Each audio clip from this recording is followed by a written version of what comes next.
So I don't know why you come here.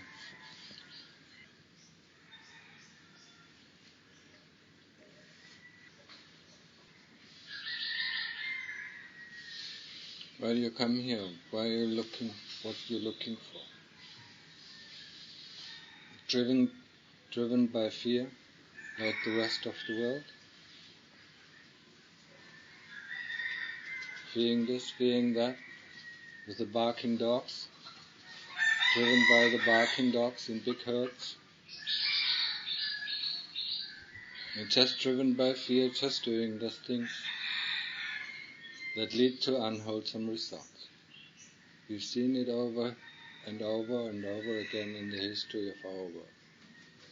People do the wrong things because they are afraid. They're afraid that the things will happen. They're afraid that things that are unwholesome will happen to them. Because out of the fear, they just do that what they are afraid of. Just like people, when the ones few years ago went to Phuket, they were washed away by a tsunami.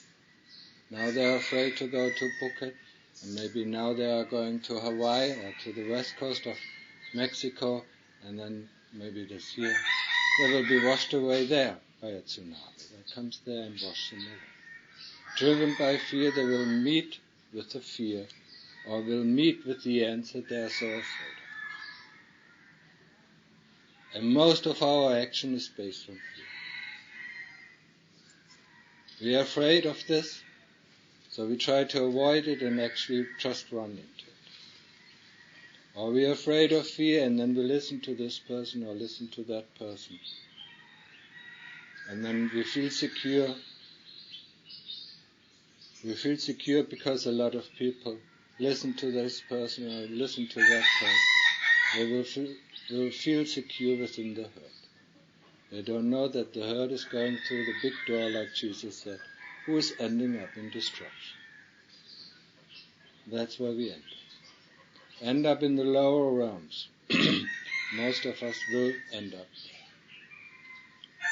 Once the Venerable Ananda asked the Lord Buddha, how many people are going to heaven, how many people are going to hell? And he pointed out, do you see that bull over there? How many horns does he have? These are the people who go to heaven or go to Nibbana. And you know how many hairs he has on his fur? These are the people who go to hell. So, it's a very clear picture. It's too crisp. And of course, every one of us is one of the horns. We all believe it.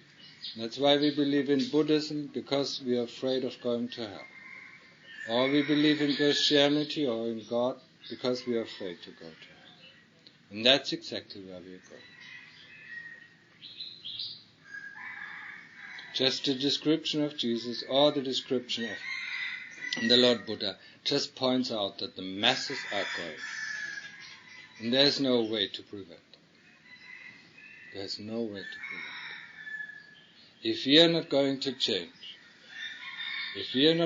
change, not to react on our fear, or use our fear just to do wholesome things. But people don't use their fear to do wholesome things, they use their fear to do unwholesome things. Because to do wholesome things is so hard. It's so difficult. It is swimming against the stream, the mainstream of our society. And who likes to be always alone? Who likes to be separated from the others? We are herd. We are beings who like to live in a herd. The herd of the cow. They are driven by the fear from the dogs, aren't they? So are we. So to go against the mainstream, to swim against the stream, what other people are doing, is always difficult. To do wholesome things while the whole world is doing unwholesome things is difficult. And that's why we go along with them and hope them all the masses cannot go to hell.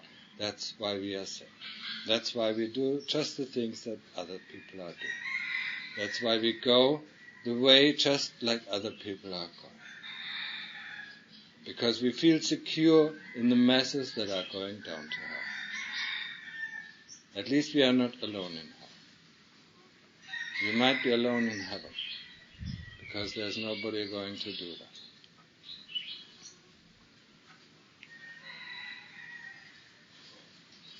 So fear can be used. When we're here to practice, we can use fear in a positive sense. We are afraid of to do unwholesome things, or to do action that leads to unwholesome results.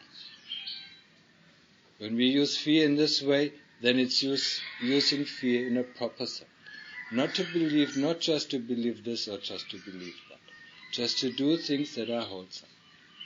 And that is mostly against the stream. Mostly against the mainstream of the world. They are not doing things that are leading to wholesomeness.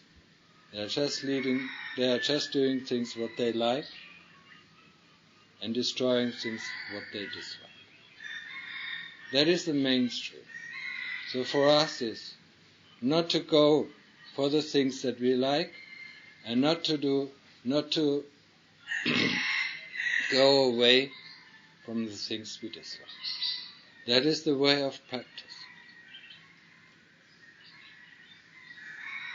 And that is difficult. It needs attention. It needs awareness. It needs sati every moment. Every moment we are prone to do something that has unwholesome effects. Every moment. The moment an action, the moment a thought comes in, the moment a memory comes in, the moment a feeling comes in, that will lead to action. And this action will always lead to unwholesome effects if we are not aware of it and if we do not counter-stir it.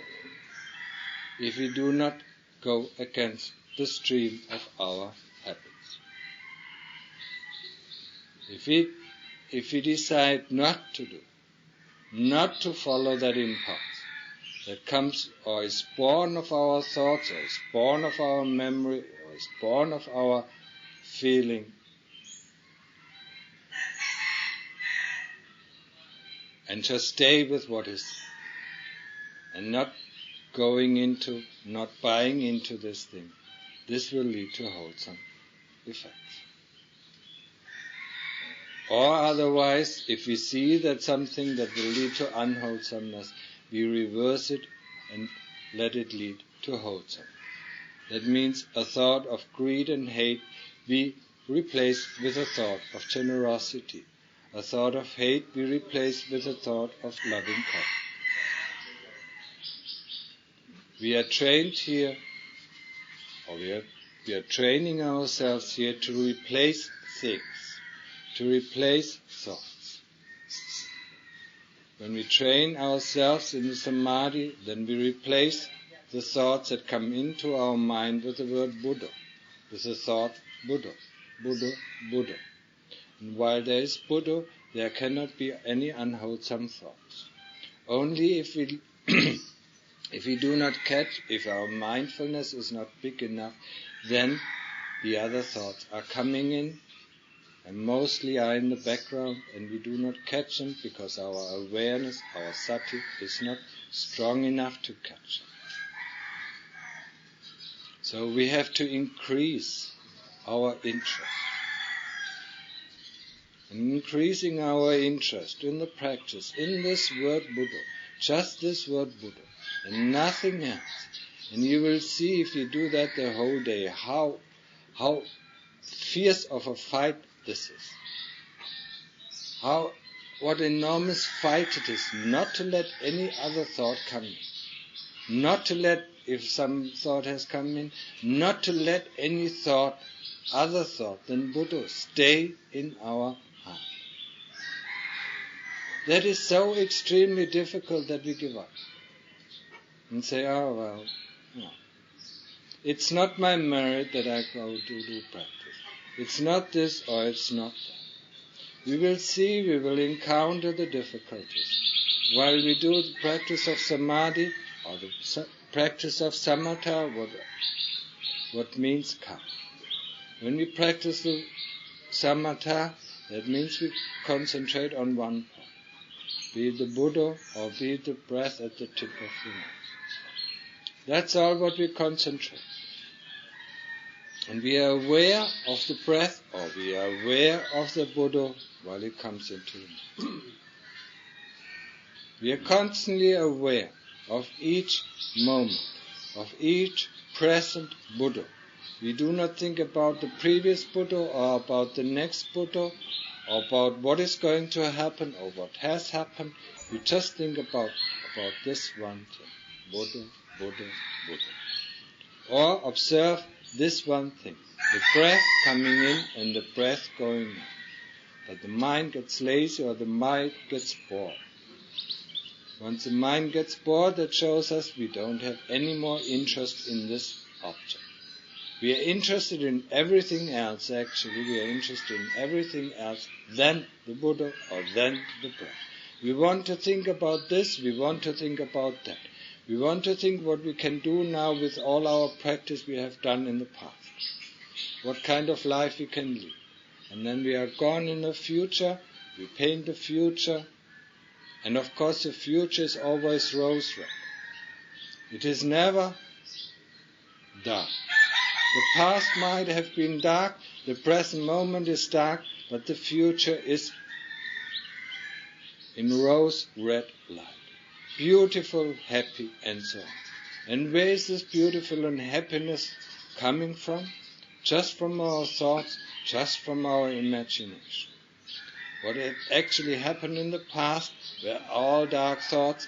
What happens in the present moment is worry, is hardship. So that does not lead to happiness.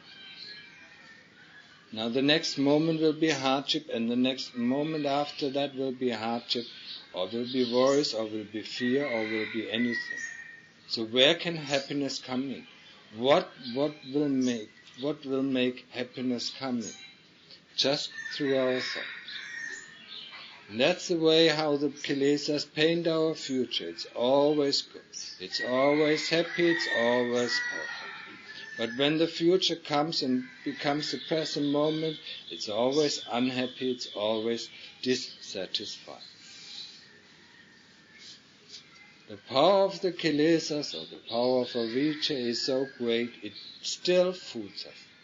Even if we have gone through 30 years of experience, it still fools us that the future will be better than the present moment. How can it be better? If the present moment is not good, the future will be not good. Because the future is the next moment. That won't be good. In the next moment, that won't be good.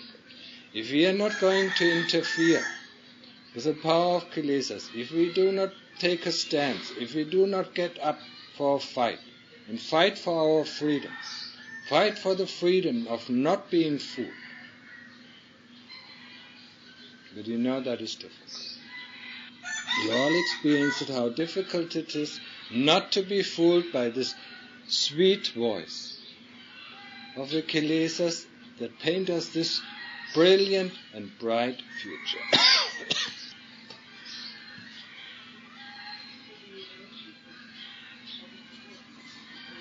We are constantly fooled, and we like to be fooled. Because we actually don't like to live in the present moment that gives us so much hardship. That shows us actually that all the things that we think are so nice are not in order, are not so nice. We look at the body that we always think is so beautiful, and when we see it, how it is in pain, we don't think it's so beautiful. We experience it. And that's what we don't want to see. That's what the kilesas don't want to see. They don't want to see the reality of things. They want to fool themselves. They want to live in the illusion of what they dream. They want to live in their own illusion of that the world is the happiest place, or my partner is the happiest person, or this or this or that. Or if I'm rich, or if I would be rich, that would make me very happy.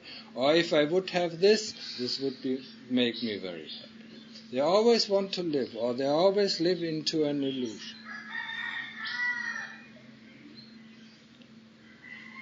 And living in the present moment, practicing to stay in this present moment, disillusions us.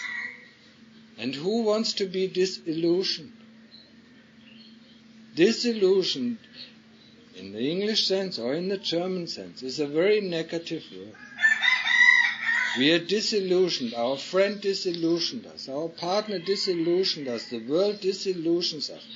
And it mostly stands, that we are going into a depression.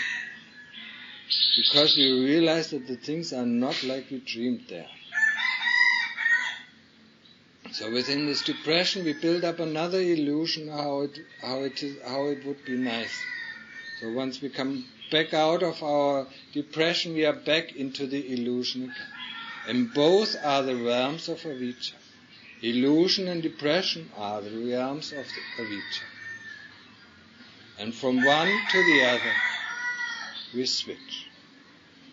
We switch into the illusion of the heavenly realms and fall back in the depression of the hell realms. And that's it. We go from heaven, just in order to go to heaven, to fall down to hell. And from hell, we go back up to hell. It's constantly living in this illusion. And the Lord Buddha was the one who pointed it out, that we are actually living in an illusion. So we actually should be grateful if somebody points something out to us that disillusions us. But no, we take a stance, we take a fight. We don't want to be disillusioned. We just want to live in our world of truth. And if somebody is going to knock down our dreams, we are getting very, very angry.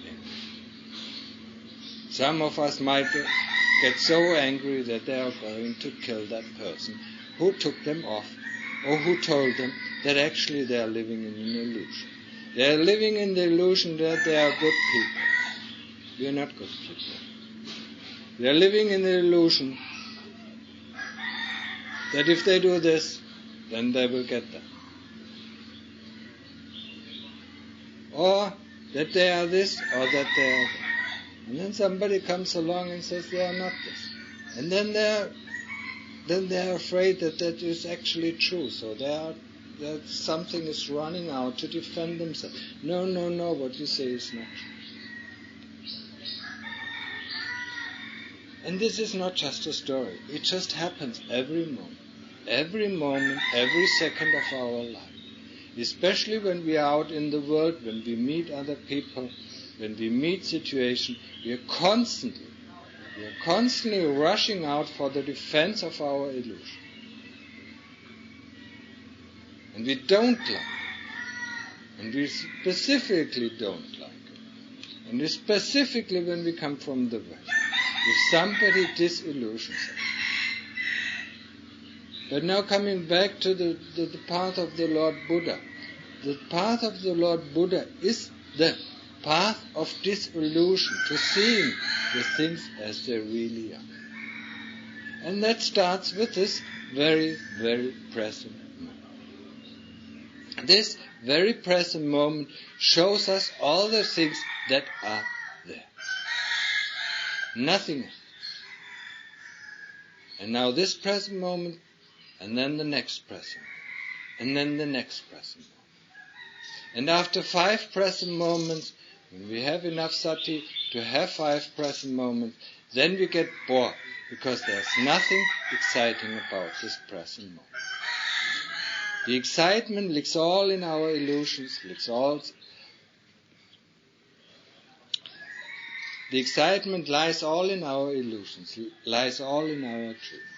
That's where our excitement lies. It lies in the past that we manipulated, because what we remember are only the good things.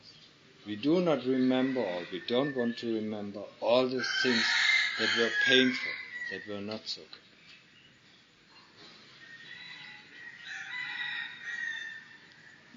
So now you can imagine how hard it is to take a stance, to take a fight, just to be in this present moment and to realize, to open our heart, to see that this, what we experience right now in this present moment, is everything.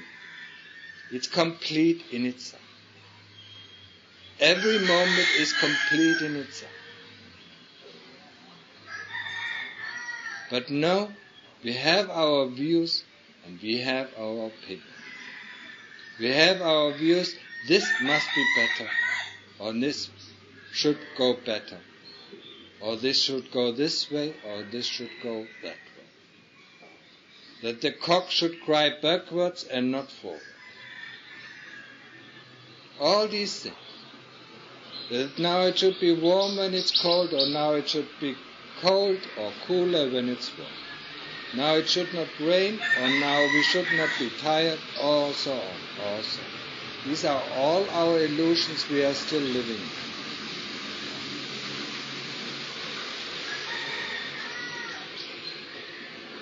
in. And this is one thing that we do have to battle.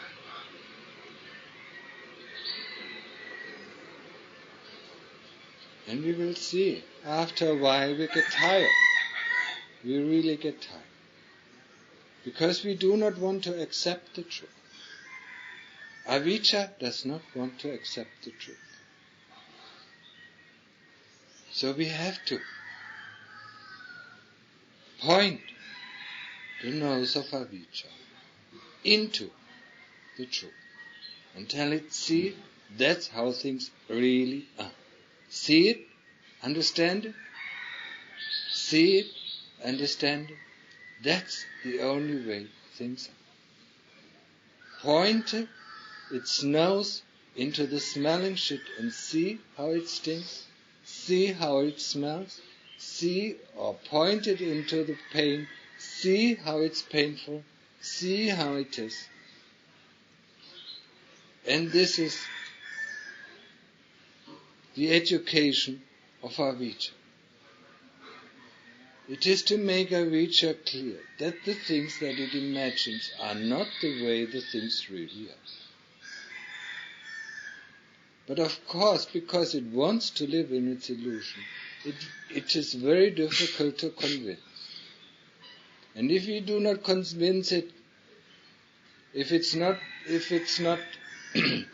convinced after 10 times, then we might have to convince it 100 times, 1,000 times, and maybe even 1,000,000 times, or 2,000,000 times, before it understands that it's not the way it believes to be, that it's just the way it is. So actually you can say about the training of the citta, it's a training or the education of avijja. Or it's the education of the heart that covers up the citta.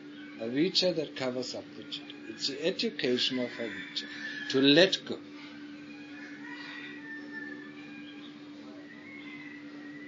Or it's the education of the heart. And at the moment the heart and the citta are nearly one and the same thing. Until we can separate it and say, see, this is avijja, and this is the citta, or this is the Dhamma. Or what we find in the process of practice is, then we will find two sources. The sources of light and the sources of Dhamma. But at the moment, at the beginning of our practice, what we find is avijja. It has covered up this heart for such a long time that we don't even know what our true heart is like. That's why we are practicing first samadhi or samadhi. Getting the mind calm and realizing what there really is. And if you go into the stage of appana samadhi, then avijja actually takes leave for that time. So we will see what the true heart is like. We will get an experience, and an experience that we will never ever forget. Not in this life. We will never forget the experience when once there is one pointedness, once there is something that is called clear awareness or clear knowingness or crisp knowingness or crisp awakeness. Because actually, most of the time we're just sleeping. We're daydreaming. Even when we're practicing, we're daydreaming.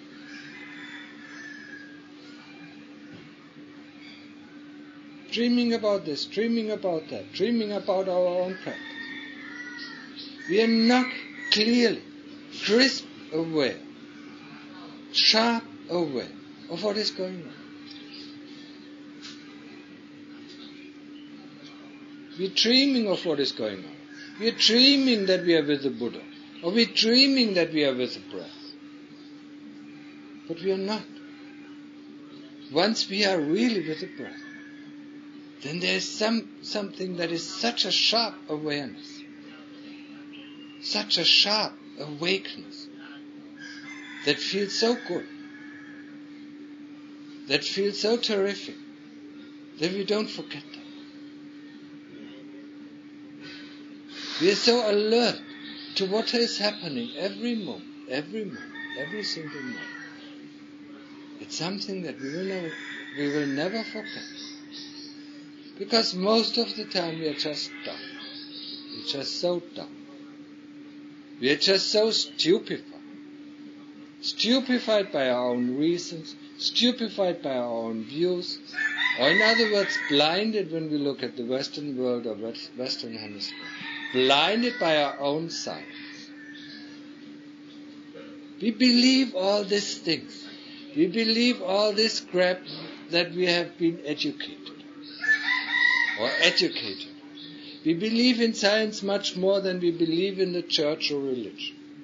Any other kind of religion.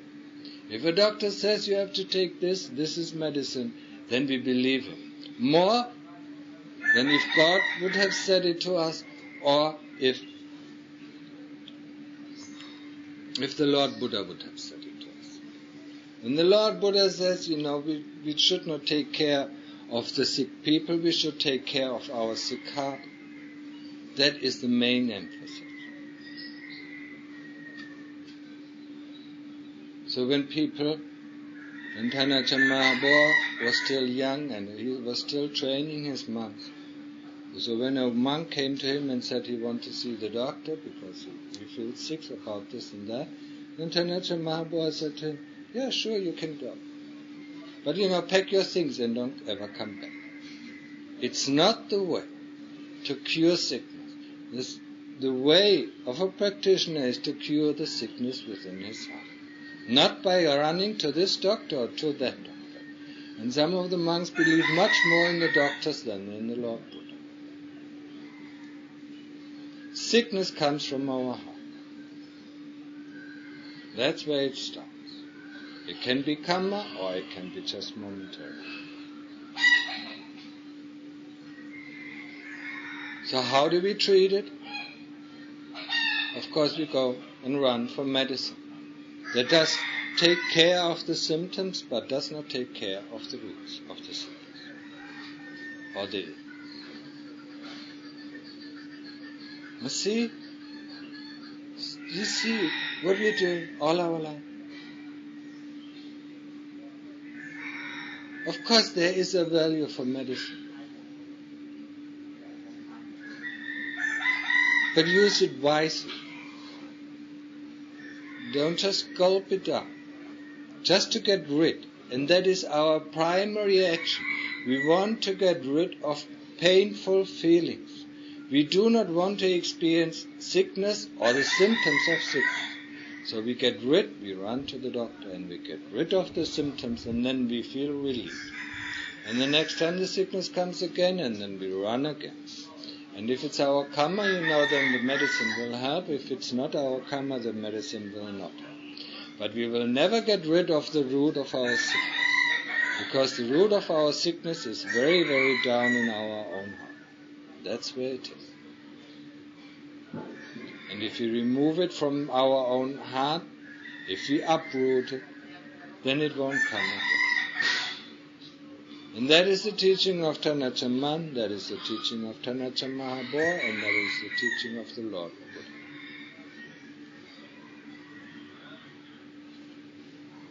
But of course, it does not. It does not fit in with our Western thoughts. It just doesn't fit in. Because we believe much more in science, or medicine, or whatever, then we believe in our own heart. Then we believe that we are actually, our own heart actually, is the cause of all the troubles. We believe always that somebody else put us into trouble.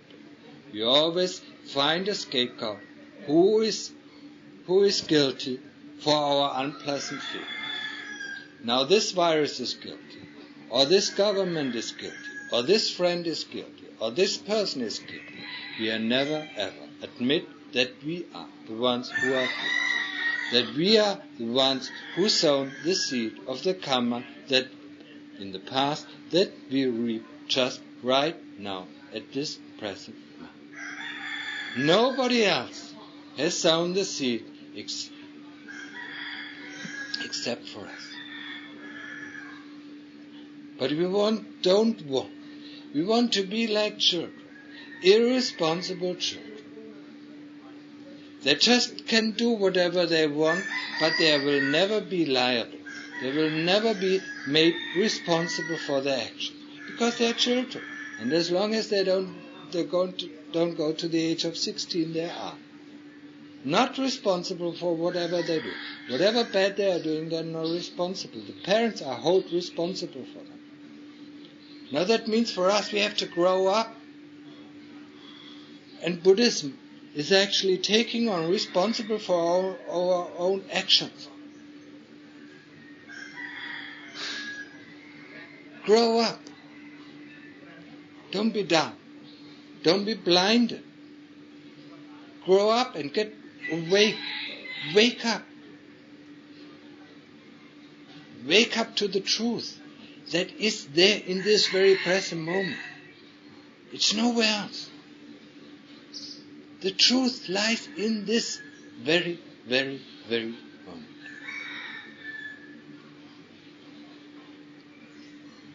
The truth is nothing that we can attain to.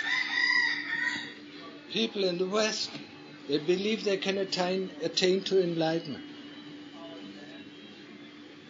What is this?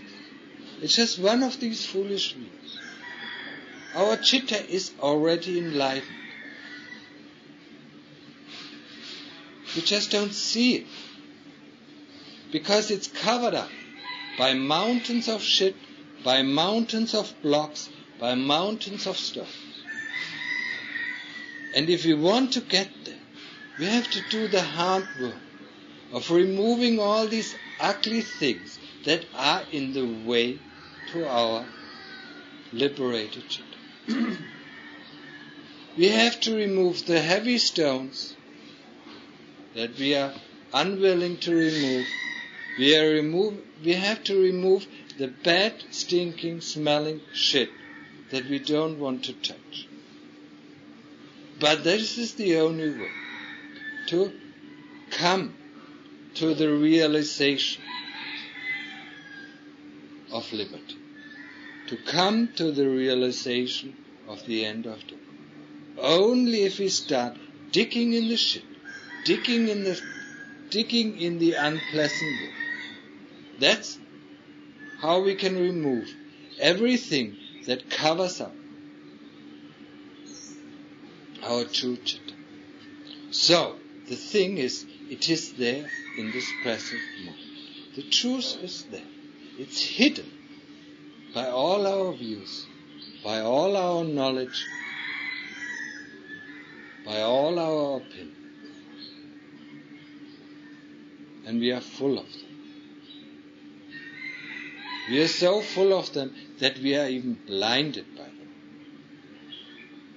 It's a very nice phrase, to be blinded by science. But that's actually what happens to our present age. We are blinded by this science that tells us everything about the universe, it tells us everything about ourselves, it tells us everything about the world. What is going to happen and what is likely to happen, how the weather will be, when the next volcano eruption will be, Actually, they are not pretty accurate with that. About the tsunami, they weren't actually came completely out of the dark. But they still believe, they can do it. And we believe them. We believe them much more because it's so easy to believe. Yet it's so difficult to do. And doing it, to getting to the knowledge of our heart, is the most difficult thing. It's the hardest work that we can think of in this world. So not a lot of people will be willing to undergo this hard work. But there's no work that is more fruitful. Every stone that we put away, that that is in the way to our chitta, will be removed. Not like the worldly work. Actually, what we are piling up is bad laundry, or dirty laundry. But what we are doing in the world, we're piling up more and more and more dirty laundry. And in the end, we have a mountain of dirty laundry to wash. And once we see that mountain of the dirty laundry we have to wash, we are not willing to do it. We just pile up more and more and more. And this is the way, that is the deluded kind of person.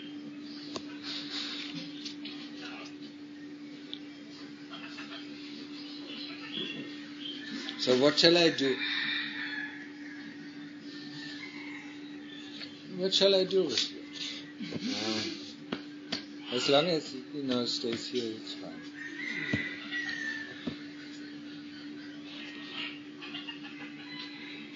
We are deluded and we want to be deluded.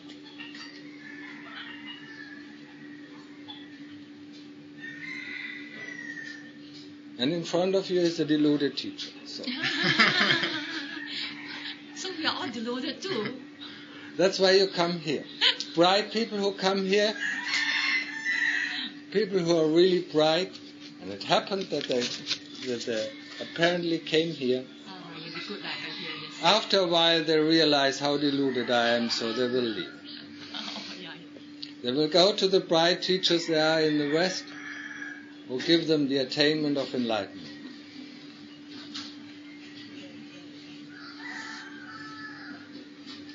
So they can attain to enlightenment, or they find some ways or views that they actually, what is happening is not themselves. They misunderstand the teaching. Good. Be a good dog, yeah?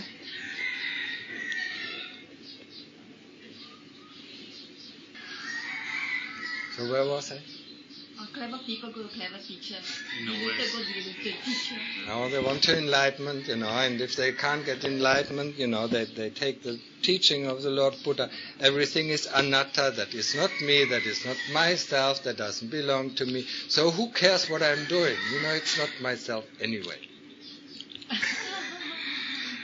So I don't have to worry, I just wait, and do whatever I like and hate whatever I dislike.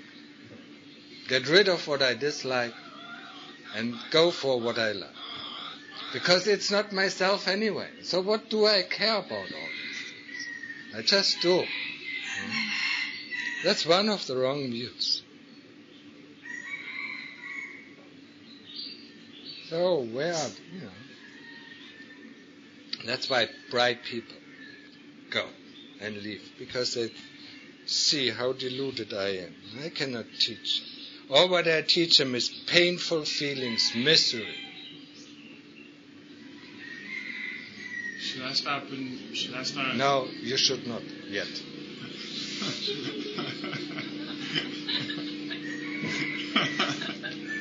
It's not yet finished.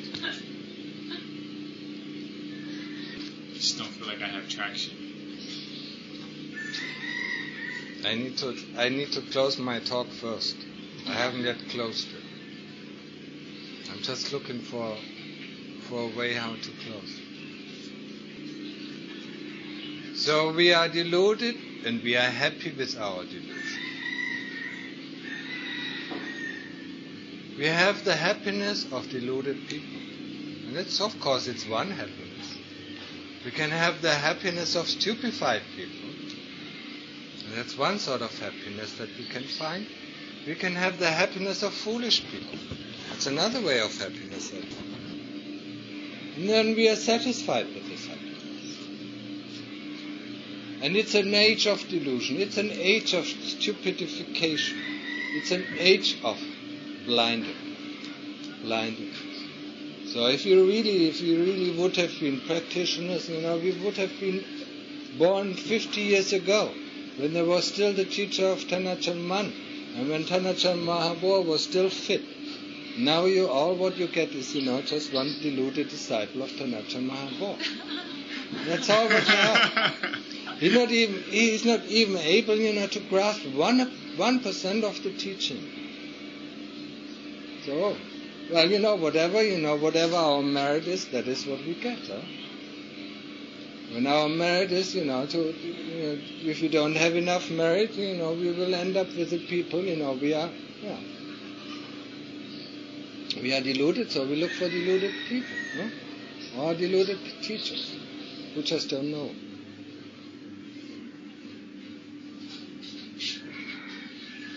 Now get to that state of clear, crisp knowingness, of alertness. It's so alert, you're shocked by this alertness. And it's so beautiful. Why can't you do it? Why do you believe your dreams? Huh? Why do you constantly rush into your dreams? Your imagination, tomorrow will be better. If I do this, or if I do that, or if I go this, or if I go there. And that's where we're going. And we never stay there. Never stay there to get that crisp clearness, crisp, sharp awareness, awakeness. We really feel, that's why I say, we're always deluded, because we're constantly sleeping. Most of the time we're sleeping in the background, even if, if we put ourselves up with the Buddha, but it's our background, most percentage of our brain is sleep. Now get that sharp alertness, get that sharp awakeness, the feeling, that the first time in my life I've been actually awake. Get it. Do whatever it takes, to get it. To feel it, that there is something else than just this sleeping beauty of deludedness, of illusion, of dreams. We have lived all our life in dreams. Now wake up from your dreams. Get somebody who disillusions you in a positive sense, not in a negative sense. Invite the people to disillusion. Tell me how shitty I am. Of course you know I'm shitty. My whole body is a bag of shit. Just look inside, When we look what is coming outside, that must be inside, huh? So it's inside. Well, it's kept until it comes out. It's shit. It's piss. It's pus. It's blood. It comes out. Yeah? We don't like it when we see it. So we keep this bag of shit alive. Can't you see it? Open it up. It's like, you have a pillow that is especially soft where you like to put your head on. Especially soft, and it even has a warm radiance. And then one day you get curious, you open it up and you see it's full of warm shit. Huh? Would you ever put your head up again on it? No. You're disillusioned, you will never do that. And it's the same way, open up your body to see it's a bag full of warm shit. To understand it truly, and you won't even want another body. Your disillusion is so great that you don't want another body. And that's the end of the subject. Open her up and see it for yourself. Get aware. Get awake, damn it. Ask yourself what is going on. Am I going in my dreams? Am I following my dreams? Am I following my opinions, views? Or what am I doing? Huh? I'm wasting my time in daydreams. Or on internet games. In the world, there are always their times. day by day, hour by hour, minute by minute. They think it's worthwhile wasting their time in the work. But they actually, all what they do is, what we say in German, they just make that time of being die away. In a way that is comfortable. That's all what we do. With all our life. So get away. Just take a stance and just take that fight. Take up that fight. That is needed to be completely aware. To completely be aware. If there, it's you. No, there is a certain happiness, as I said. There's a certain happiness with delusion. When we have a nice imagination, there's a certain happiness that arises with this illusion or imagination. When we picture ourselves to be rich, Some people picture themselves, to be rich and think about all the things they are buying, They're still lying on their couch, and all what they do is they're dreaming. What they are going to do when they're going to be rich. And they love it. But actually, it takes a bit of work, to get rich. So get rich within yourself. Find the riches that are lying within yourself. But that takes a lot of work. And so with this I end the talk.